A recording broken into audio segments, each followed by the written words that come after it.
How to increase or decrease the screen zoom for a smaller or larger screen on the Samsung Galaxy S25 series.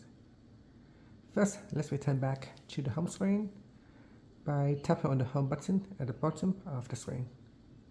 Now from the home screen, swipe down at the top, then tap on the settings icon.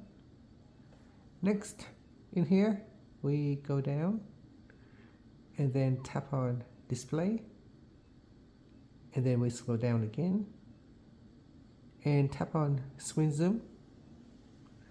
Next, in screen zoom, at the bottom here there is a slider bar that you can drag to the right or to the left to decrease or increase the size of your screen. And that's it. Here they make items on your screen smaller or larger, this including text and icons and images on the screen.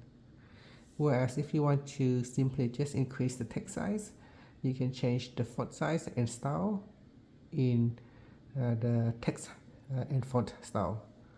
After that, you can tap on the home button to return back to the home screen. Thank you for watching this video. Please like and subscribe to my channel for more videos.